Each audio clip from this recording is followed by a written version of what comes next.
건지신 주의 자녀이니 그 한없는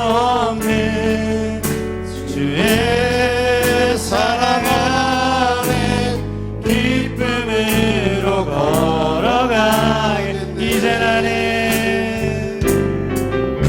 이제 나는 옛사람 아니요 사망에서 건지신 주의 자녀이니 그 한없는 주의 사랑 안에 기쁨으로 걸어가겠네.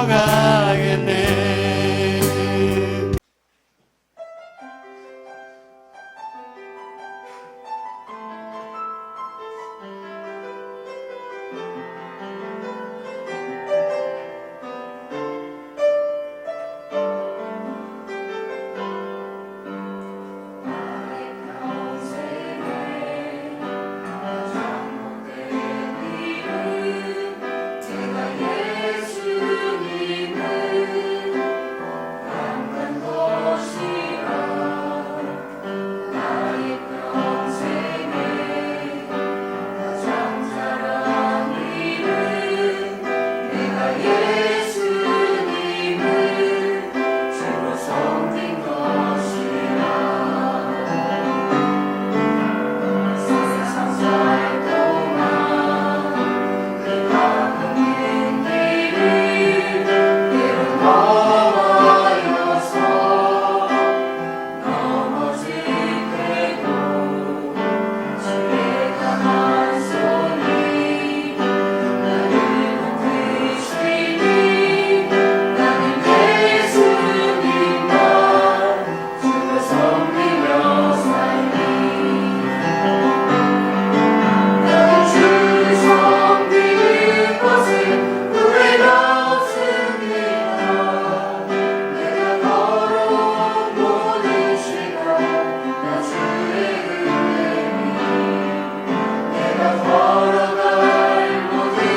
세상의 자연 만물의 우주 질서, 또 자연의 변화, 계절의 변화, 자전과 공전에 대한 이 모든 것들, 또 우리의 삶에 있어서 인체의 신비, 또 자연에 나타난 자연 계시들을 통해 보면 창조주의 손길, 뭔가 세상이 우연적으로 만들어진 것이 아니라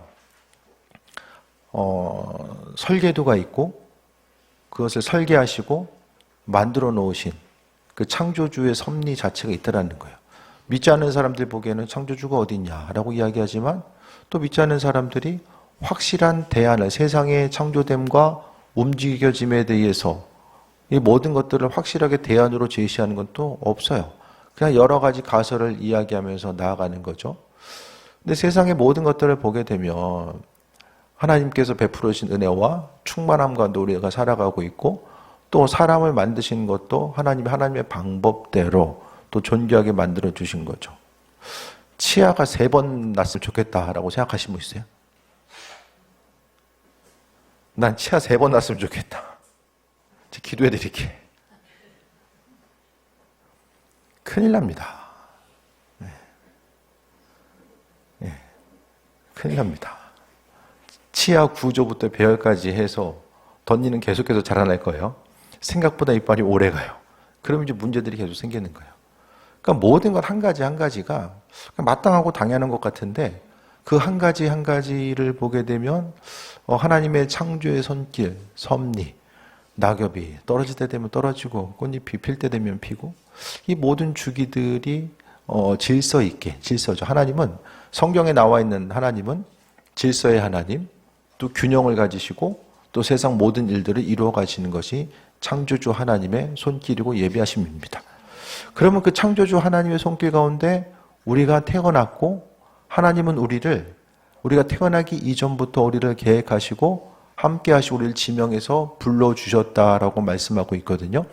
그러니까 우리가 날마다의 삶의 여정이 그냥 하루하루 내 힘과 노력에 의해서 아니면 우연적인 것에 의해서 살아가는 것 같아도, 성경은 분명하게 하나님의 계획하심이 있고 그 계획하심과 질서 가운데 그 운행하심 따라서 우리가 하루하루를 살아가고 있는 존귀한 존재다라는 사실을 말씀하고 있습니다.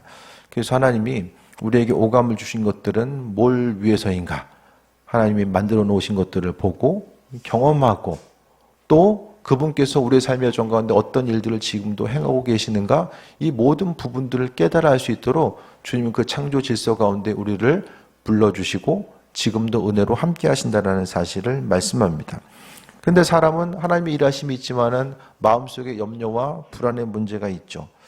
이 시대는 어느 순간보다도 불안이 지배하는 시대를 살아가고 있어요. 겉은 다 멀쩡해 보이는데 마음속에 불안감이 많은 사람들을 지배합니다.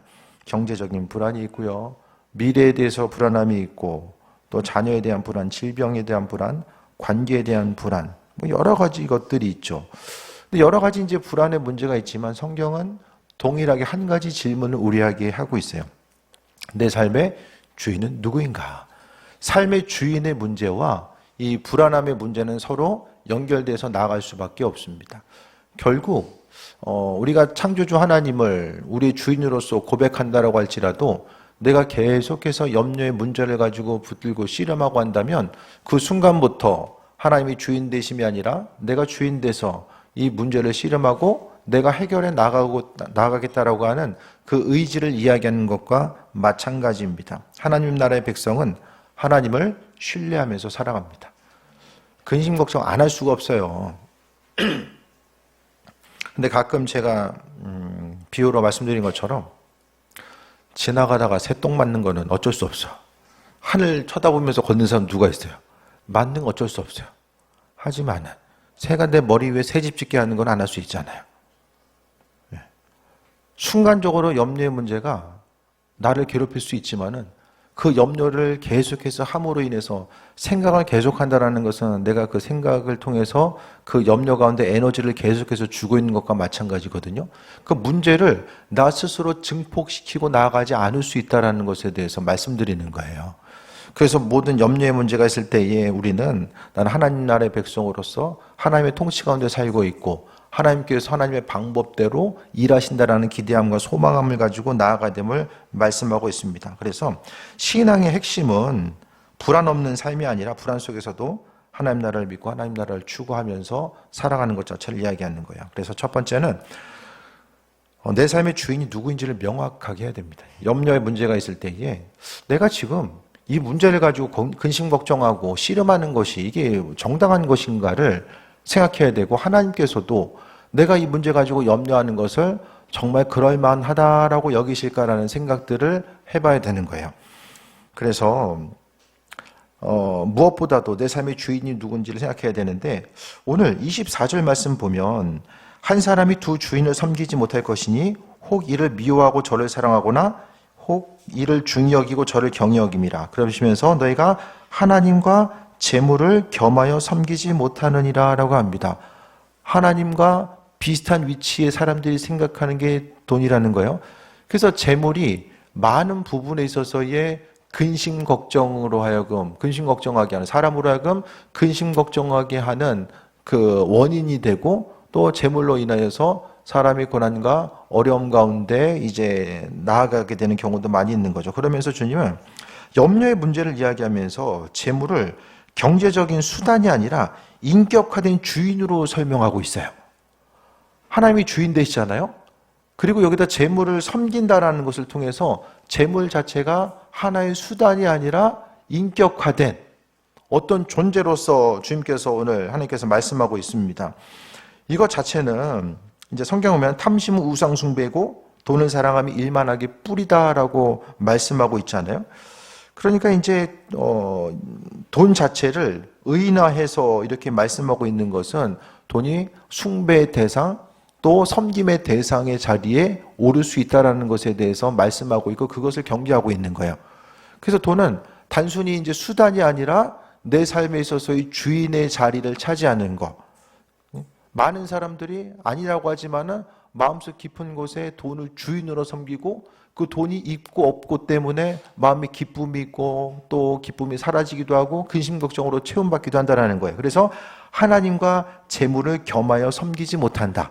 그러니까 섬김의 대상, 돈이 많은 이들에게 있어서 섬김의 대상이 됨으로 말미암아 근심 걱정하게 하고, 또 그로 인해서 여러 가지 절망의 요소들이 이제 이어져 나간다는 거예요. 그래서 많은 경우에 보면은 이 땅을 살아감에 있어서 많은 부분 이제 근심 걱정이 돈과 연결되죠. 네. 애들이 공부를 못해. 네. 예를 들어서 공부를 못해요. 근데 예를 들어서 이제 한 500억 물려줄 수 있어. 그럼 애들한테 공부 안 한다고 이제 그 정도 할 수 있으면 뭐 이렇게 크게는 이렇게 많은 부분 신경 안 쓰지 않을까라는 생각도 좀 들거든요. 우리가 생각하는 것보다 근심 걱정의 요소가 이 재물과 많은 부분 연결지어서 움직여지게 된다는 거예요. 내 삶이 주인인 누구인가? 하나님께서 행하시는데 우리의 삶의 여정 가운데서 우리의 사정과 형편을 아시고 모든 일을 행하시는데, 중요한 것은 아버지를 주인으로 삼고 그분이 주인 되심을 고백하는 이들 가운데서 하나님은 움직이시고 행하신다라는 거예요. 그 다음에 창조주 하나님을 내 삶의 영원한 주인으로 고백하고 행해야만 합니다. 성경은 끊임없이 물어봐요. 너 우상이 주인이냐, 돈이 주인이냐, 하나님이 주인 되시는 창조주 하나님을 주인으로 믿고 움직이고 반응하는가, 그걸 이야기하거든요. 그러니까 하나님이 주인 되시는 삶을 살아가는 사람들은 염려보다는 아버지께 맡겨드립니다. 무거운 짐을 계속해서 들고 움직이는 것이 아니라 그 짐을 하나님께 맡겨드리는 삶을 살아가는 거예요. 재물은 어느 순간 내 마음을 사로잡고요, 내 우선순위를 흔들고 또 나의 삶을 결정하고 이끌어가는 또 다른 주인이 됩니다. 돈이 되면 행하고 안 되면은 안 하고, 그 여러 가지 사람으로 하고 움직이게 하는 거, 관계를 형성하게 하는 거, 또 나로 하여금 마음과 생각을 이제 마음속에 가지고 생각하는 이 모든 부분까지도 나도 모르는 사이에 돈과 연결돼서 움직이는 경우들이 많이 생긴다라는 거예요. 그런데 성경은 신명기 6장 5절 통해서도 너는 마음을 다하고 뜻을 다하고 힘을 다해서 너 주 하나님을 사랑하라 라고 말씀합니다. 우린 그런 확신이 있어야 돼요. 주님 사랑하는 이들 가운데서 하나님의 그의 삶을 역사하시고 인도하신다라는 사실에 대해서 분명하게 기억하고 나아가야 됩니다. 그래서 성경 말씀을 봄에 있어서 우리가 신앙의 여정 가운데 가장 잊지 말아야 될 것이 주인됨, 주재권이라고 하죠. 아버지께서 주인 되시는가, 그것에 대해서 물어보고 있고, 아버지께서 주인 되시는 삶을 살아가는 사람들의 행함 자체가 어떠해야 되는지를 말씀을 통해서 규정해 주고 있어요. 성경의 모든 내용은 믿지 않는 사람들이 아니라 믿는 사람들을 향해서 대부분 우리에게 허락해 주신 것이고, 우리의 믿음이 흔들릴 때에 근심 걱정에 의해서 두려움이 몰려올 때마다 성경은 주인이 누구인지를 다시 한번 기억하고 마음속에 갱신할 것에 대해서 계속해서 우리에게 권면해 주고 있습니다. 두 번째 보면 염려의 본질을 기억해야 됩니다. 염려의 본질은 바로 염려는 삶이 재물의 지배하에 놓여 있다는 것을 보여줍니다. 재물이라는 것은 돈이 될 수 있지만은 큰 의미 가운데서는 눈에 보이는 물질, 어떤 환경 가운데 주어지는 것들을 말씀하고 있습니다. 내 삶이 다른 것이 아니라 재물의 지배 하에 놓여 있다는 것을 근심 걱정할 때마다 보여주는 거예요. 염려할 때마다 주님, 저는 세상의 재물 가운데 하나님이 아니라 재물의 주인됨을 또 인식하며 살아가고 있습니다라고 고백하는 거죠. 그래서 염려는 불신앙의 다른 이름입니다. 인생 살다 보면 걱정할 수도 있지. 근심 걱정할 수도 있지. 할 수 있어요. 하는 것과 그 근심 걱정이 들 때에 계속해서 그것을 붙들고 물을 주고 거기에 에너지를 줘서 그 근심 걱정이 계속해서 증폭돼서 확대해 나가는 거. 어떤 문제가 생겼을 때에 그 문제 자체가 주는 괴로움보다 스스로 계속해서 그 문제를 내 안에서 눈사람 만들 때 그 스노볼 효과라고 하잖아요. 눈을 굴리면서 계속 커지는 것처럼 내 안에서 근심 걱정을 끊임없이 만들어갑니다. 일어나지도 않는 일, 미리 근심 걱정해서 만들고, 사단이 조금의 우리의 마음을 움직이고 마음 가운데 근심 걱정을 심어놨을 때에 그래서 알아서 재생산하고 움직이는 일들을 행하게 된다는 거죠. 하지만 염려는 불신앙으로서 말씀하고 있어요. 하나님은 하나님의 자녀들, 백성들이 염려하는 것에 대해서 바라보시고 염려할 때마다 위로하시는 분은 그것보다는 하나님 우리가 염려 자체가 불신앙임을 기억하고 마음과 생각을 달리하고 오직 하나님의 백성으로서의 삶을 살아갈 것에 대해서 말씀하고 있는데, 염려의 뿌리에는 재물이 있어야지만이 안전하다라는 생각을 갖게 합니다. 그래서 오늘 염려의 문제를 이야기하면서 하나님과 재물이라고 하는 이 두 가지를 먼저 언급하시면서 근심 걱정하지 말 것에 대해서 말씀하고 있습니다. 그래서 재물이 있어야지 인생이 안전하다라고 생각하는 부분들이 있는 거죠. 그래서 결국 염려는 어떤 감정적인 문제가 아니라 결국 주인이 누구인가라고 하는 극히 신학적인 문제와 연결지어서 나아가게 되는 거예요. 하나님은 모든 걸 아신대요. 26절 볼까요? 공중의 새를 보라. 심지도 않고 거주지도 않고 창고에 모아 들이지도 아니하되 너희 하늘 아버지께서 기르시나니 너희는 이것들보다 귀하지 아니하냐. 너희 중에 누가 염려함으로 그 키를 한 자라도 더할 수 있겠느냐라고 합니다. 그러니까 오늘 말씀의 근거에서 벌집이 육각형인 이유 자체가 왜 육각형인가? 이 모든 것들이 하나님께서 먹이시고 기르시고 함께 하시는 것. 그러니까 세상에 보여지는 모든 것들은 우연이 아니라 창조 질서 가운데서, 그 창조 질서 가운데서 만물이, 동물과 식물과 수많은 것들이 그 안에서 연결되어서 움직이고 또 그 안에서 각자의 역할을 감당하면서 나가게 된다는 거예요. 우리의 삶의 여정 가운데서도 마찬가지입니다. 창조주 하나님이 주인 되심에 대해서 믿음으로 고백하고 나아감에 있어서 우리가 근심 걱정이 들 때에 오늘 26절의 말씀처럼 하나님이 입히시고 먹이시고 기르신다라고 하는 이 기대함과 소망 가지고 삶을 살아가는 것. 그러니까 염려에 문제가 있을 때에 하나님 말씀을 좀 기억하시기 바랍니다. 그래서 말씀 암송이 그래서 중요한 거죠.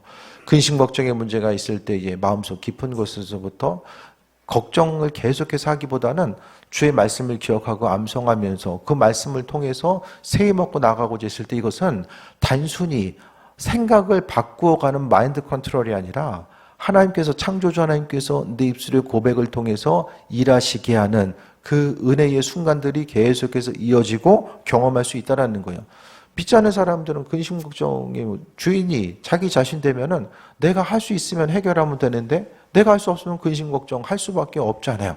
또 나를 도와줄 누군가가 있을 때에 그 도움을 받으면 되겠지만은 그 도움의 손길도 없을 때는 절망할 수밖에 없어요. 하지만은 성경은 분명하게 하나님께서 그 일들 행하시고 우리가 염려함으로 할 수 있는 것들은 아무것도 없다라고 27절을 통해서 말씀해 주셨습니다. 염려에서 문제가 해결된 경험이 있으세요?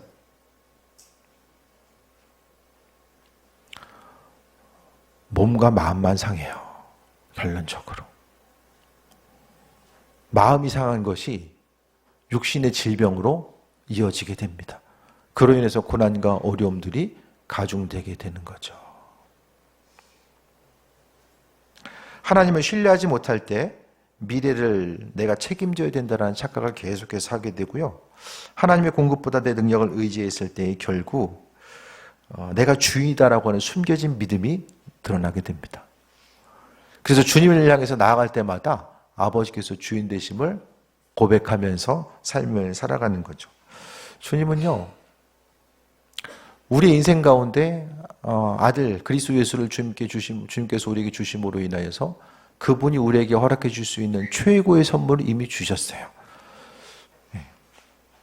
눈에 보이는 어려움들, 근심 걱정 요소가 있을 때에 그 어려움을 통해서 우리가 경험할 수 있는 은혜가 있거든요. 우리는 다 모든 것이 다 그냥 내 뜻대로 잘 되면 더 믿음 생활도 견고해질 수 있고 또 내가 잘 되는 것이 하나님 잘 되는 것이다라고 하는 그 굳은 확신을 가지고 있잖아요.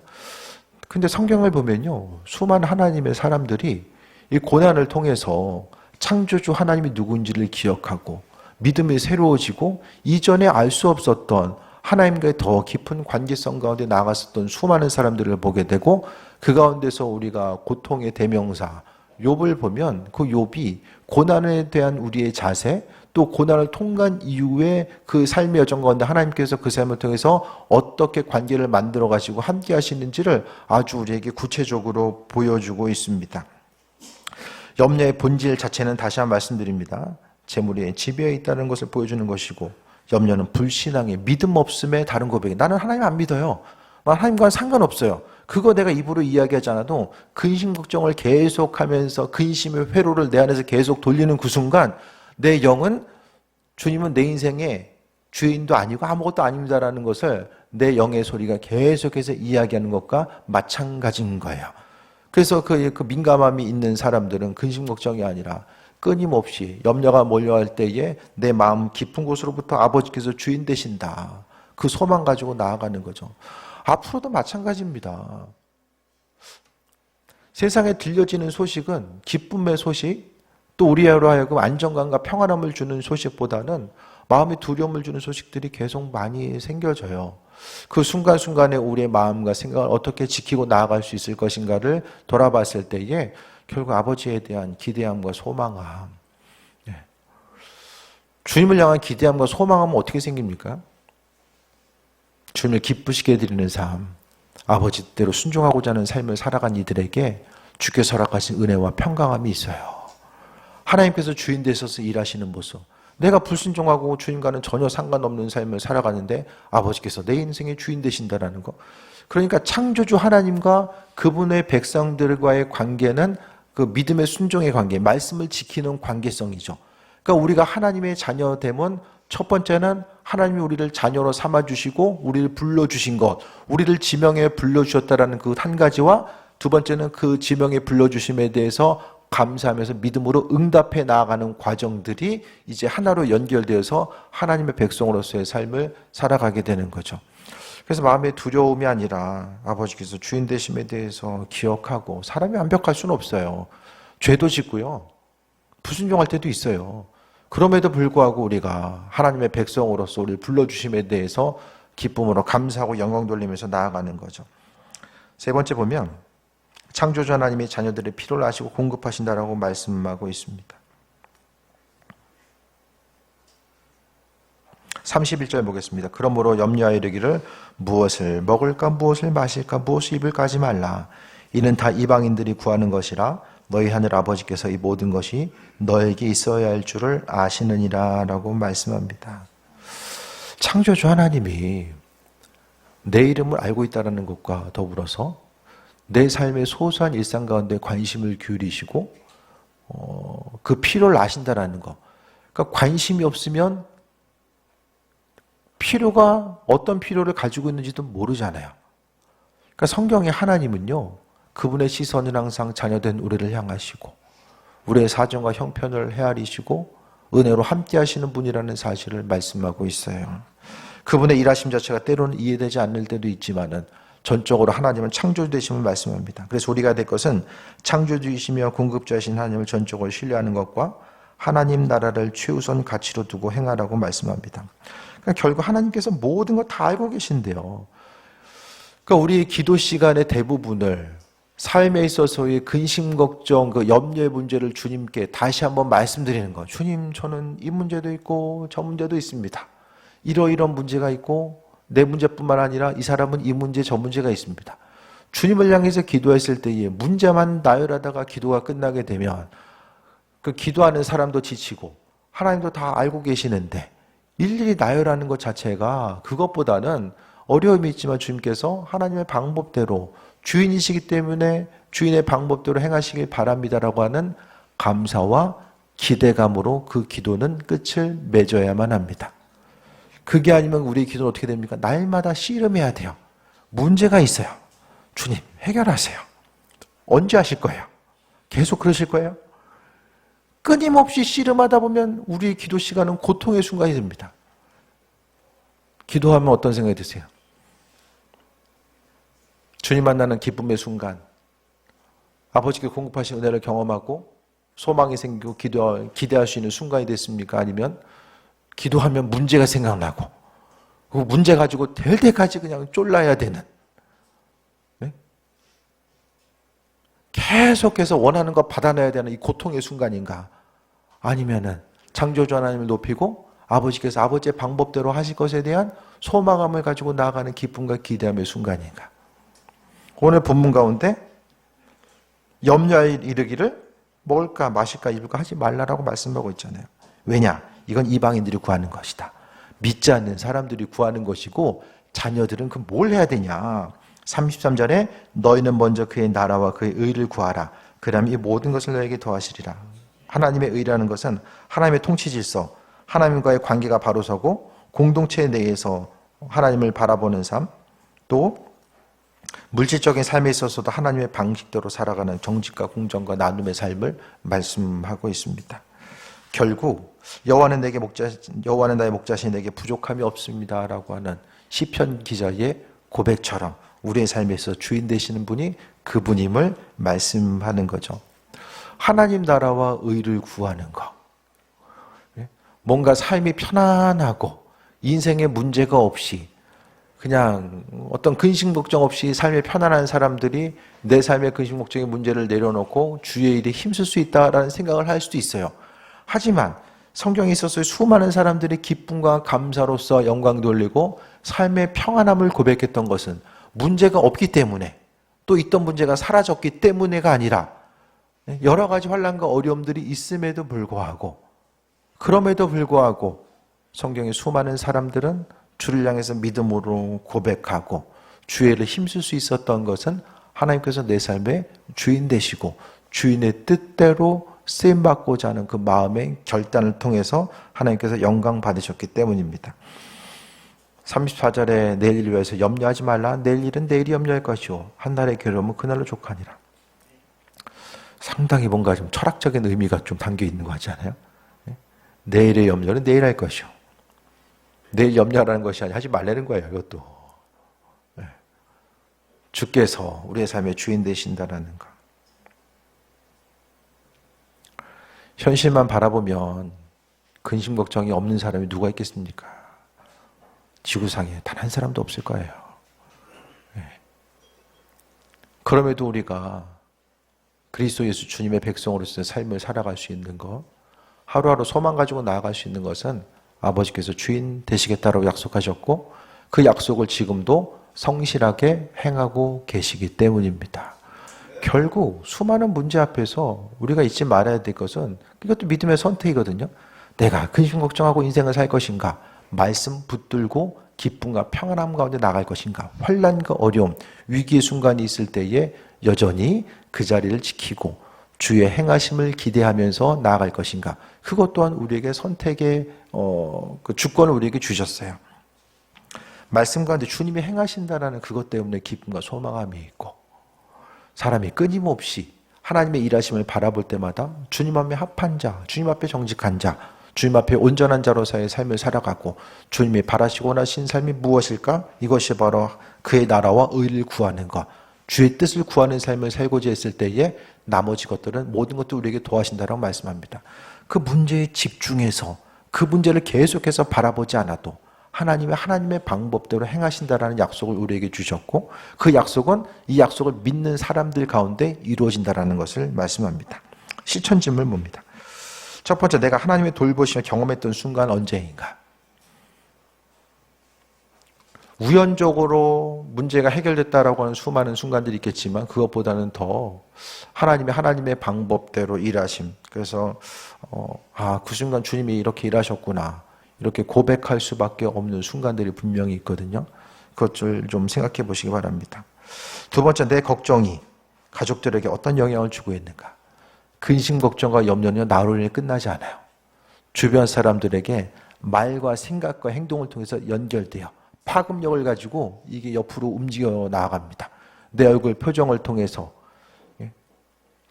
습관적으로 한숨 쉴 때 내 말 한마디로 인해서 내 부정적인 것들이 계속해서 다른 사람들에게 근심 걱정이 연결해주고, 그 연결점이 또 누군가에게 또 근심 걱정하게 하는 이 씨앗이 된다는 거예요. 환난거림이 있을 때 한 사람이 믿음으로 바로 서서 주님의 도우심과 인도하심을 바라보고 나아가고자 했을 때에 하나님께서 허락하신 은혜로서 귀하게 쓰임받게 됩니다. 그 다음에 걱정 대신 실천할 수 있는 구체적인 행동은 무엇인가? 이거 다 세 모임 시간에 나누세요. 다 나누셔야 됩니다. 이거 가지고 나누셔야 돼요. 근심 걱정은 그냥 자연스럽게 하잖아요.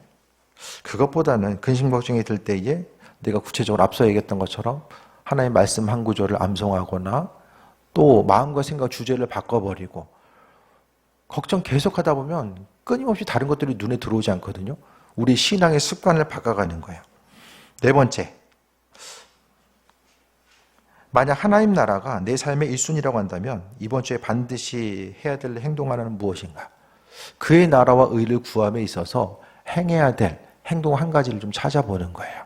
각자 기도하고 하나님께서 주신 마음의 감동대로 움직이고 반응하는 것입니다. 수많은 존귀하신 하나님의 말씀이 있어도 그 말씀을 내가 내 것으로 받아들이고 붙잡지 않으면은 존귀하신 하나님 말씀도 나와는 상관없는 것들이 되고, 하나님의 자녀임에도 불구하고 그와 같이 행동하고 반응하게 되면은 그분의 은혜와 인도하심을 경험할 수도 없게 됩니다.